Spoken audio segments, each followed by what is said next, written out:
Predication.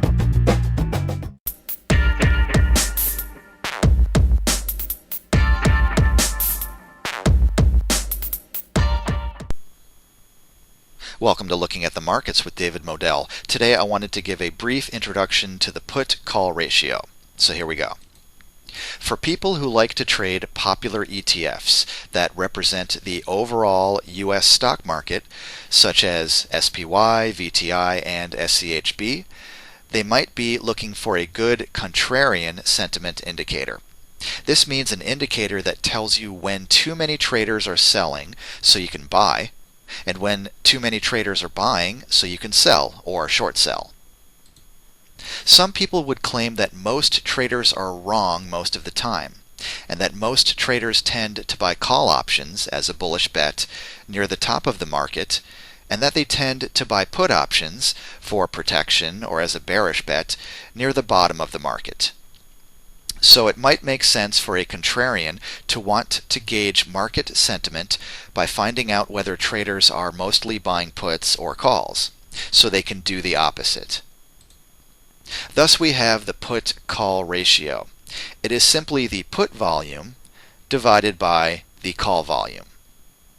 If the put-call ratio is equal to 1, then there is a balance between the number of puts being traded and the number of calls being traded. If the put-call ratio is less than 1, then the number of calls being traded is greater than the number of puts being traded. And if the put-call ratio is greater than 1, then the number of puts being traded is greater than the number of calls being traded.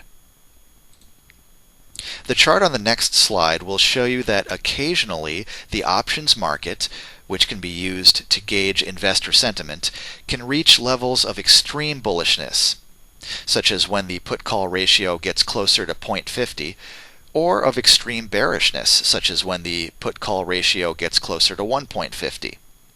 Contrarians might choose to buy when there is extreme market bearishness and sell or short when there is extreme market bullishness.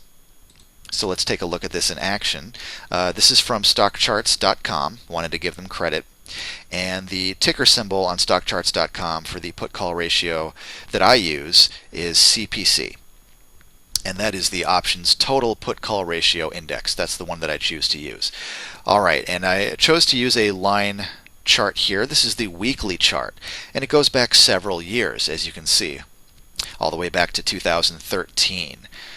And as we can see, 1 is right here. It's right about in the middle, a little bit lower than the middle. 1 is when the puts and calls are in balance, okay, and so market sentiment is kind of neutral, you might say. And as it gets higher and higher, that means that more and more people are buying puts compared to calls, and as it gets toward 1.50 and occasionally even beyond that, all right, but it's reached extreme levels here for sure, and also here, and you might say here it's starting to get extreme, okay? And so you might choose to fade that move, meaning be a contrarian and decide to bet in the opposite direction.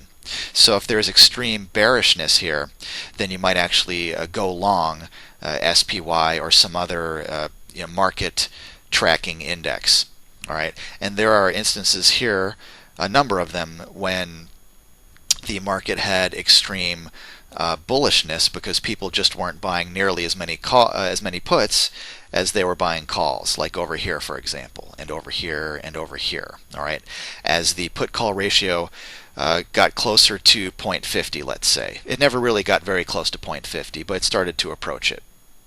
And that might be a time, if there's extreme bullishness, you might want to sell your SPY position or even possibly short the market, although that is riskier.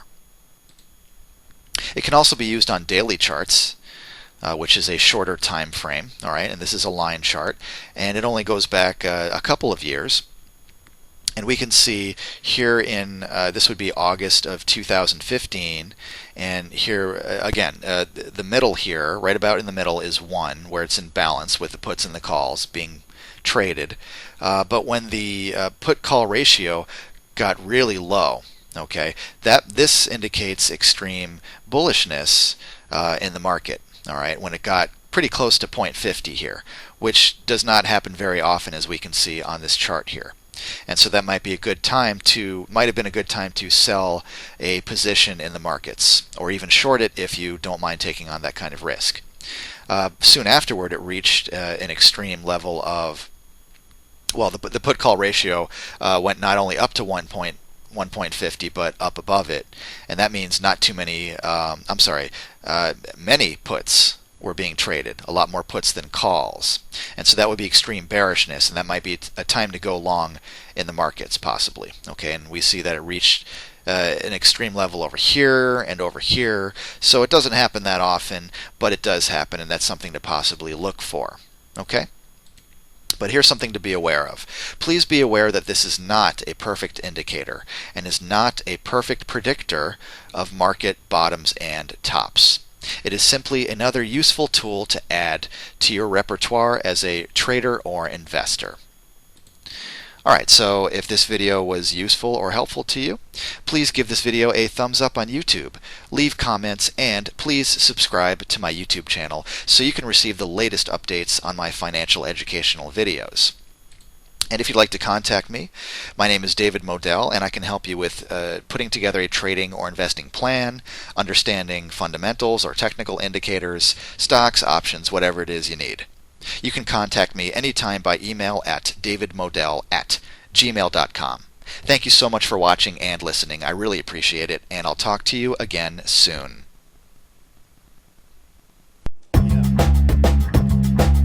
Yeah, mate. Take it, take it, take it. They're gonna take it off me. Take it, take it. They're gonna take it off me. Take it, take it. I prepare my